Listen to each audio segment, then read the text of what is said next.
Neste vídeo você aprenderá a planejar aulas a partir do livro didático de maneira criativa e eficiente. Vamos lá?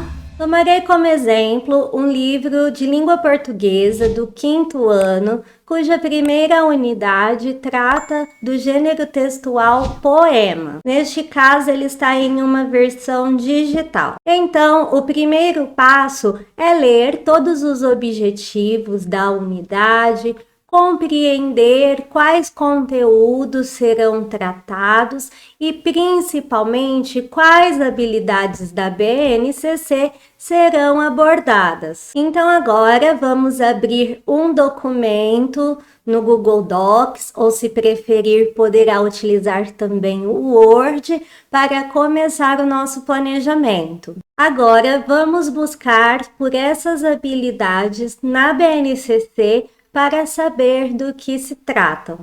O arquivo digital da BNCC poderá ser encontrado gratuitamente no site oficial. Deixarei o link na descrição do vídeo. Então, eu copiei a primeira habilidade, vou clicar nesta lupa para buscá-la aqui no documento. Ao encontrá-la, irei copiar e jogar lá no meu arquivo de planejamento.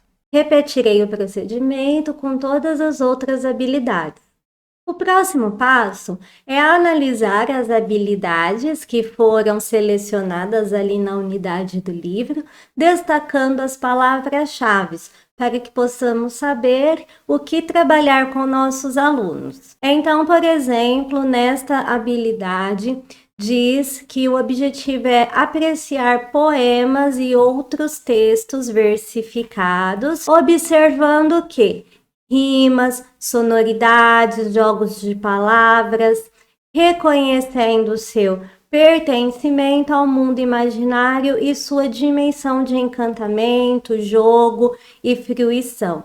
Então, eu já sei que eu preciso selecionar vários poemas de acordo com a idade, a faixa etária dos meus alunos, poemas que façam sentido para eles, que despertem o encantamento e o imaginário, e preciso chamar a atenção especialmente para as rimas, os sons e os jogos de palavras. Destacarei aqui esta outra habilidade que fala sobre apreciar poemas visuais e concretos, que é uma outra modalidade de poema. Outra habilidade bem importante aqui é a questão da produção de textos, então diz planejar e produzir em colaboração com os colegas e com a ajuda do professor. No caso, estamos trabalhando o gênero textual poemas. Aqui também fala sobre declamar poemas e outras coisas mais.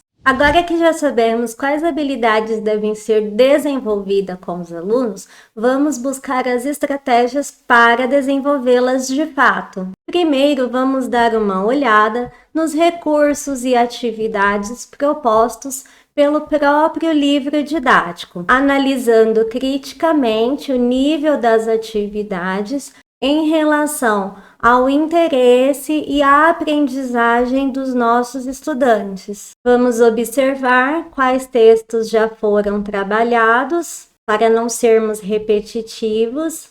E agora vamos pensar em formas de enriquecer a experiência de aprendizagem dos estudantes. Se você for um professor iniciante que nunca trabalhou com o tema, é importante fazer uma pesquisa prévia.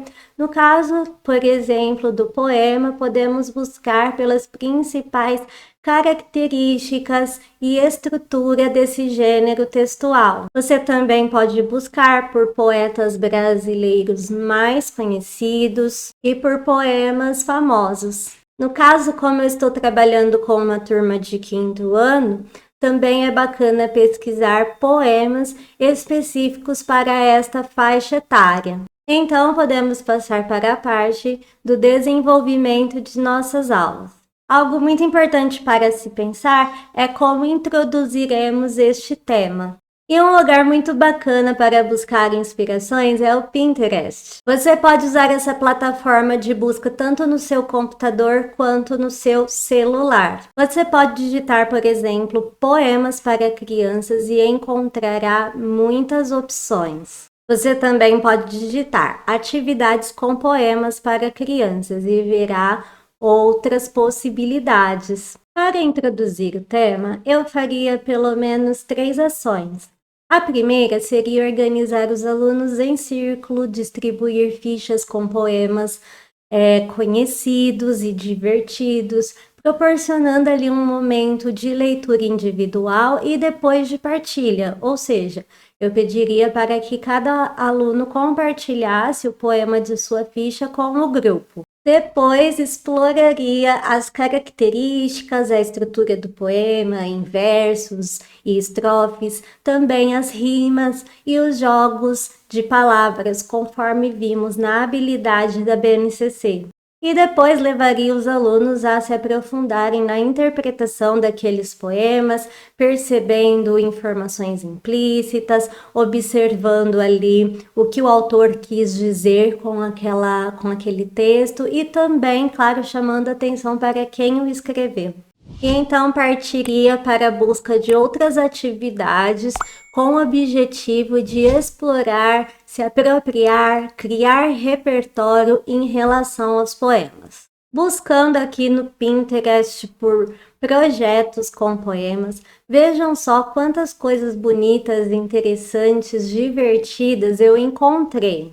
Esta atividade, por exemplo, transforma o poema em algo bem visual a partir de recorte, colagem e imagens retiradas da internet. Esta outra ideia trabalhou com um painel também, recorte, colagem, o texto, algo bem divertido, bem colorido, bem visual para as crianças. E o texto trabalhado é A Casa e Seu Dono, de Elias José. Buscando aqui por um poema específico, que é Leilão de Jardim, de Cecília Meirelles, vejam só que interessante a atividade desta professora. Nesta imagem, podemos ver que ela trabalhou com elementos da natureza, papel, olha só, areia, também com desenho, cores, recorte e colagem, tudo bem bonito, bem interessante para as crianças. E no trabalho com língua portuguesa é importante selecionar atividades que trabalhem em todas essas áreas: a leitura, a interpretação, a oralidade, a análise semiótica e, enfim, a escrita, a produção textual. Então, você pode seguir esse roteiro, essa estrutura e ir preenchendo com atividades que você encontrar como inspiração. É importante organizar o conteúdo de maneira estratégica, mesclando jogos, dinâmicas, atividades práticas, leitura, escrita e também os exercícios do livro didático. Um terceiro ponto a ser pensado para fechar o nosso planejamento é a avaliação.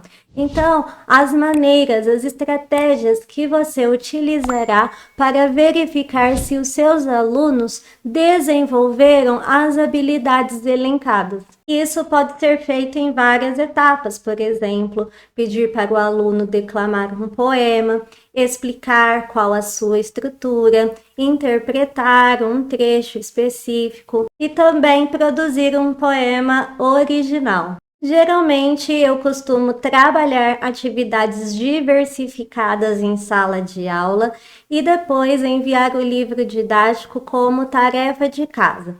No dia seguinte, eu retomo essa tarefa em sala de aula, faço a explicação, a discussão e também a correção coletiva. Você nem sempre precisa basear o seu planejamento no livro didático. No entanto, se for um professor iniciante, provavelmente terá dificuldade em selecionar os conteúdos para a sua turma. Sendo assim, o livro didático pode ser um meio, mas não um fim. Geralmente, os livros didáticos trazem um conteúdo muito resumido que nem sempre atende às necessidades dos nossos estudantes. Sendo assim, é importante inserir outras estratégias ao longo do nosso trabalho, especialmente as metodologias ativas e as atividades mão na massa.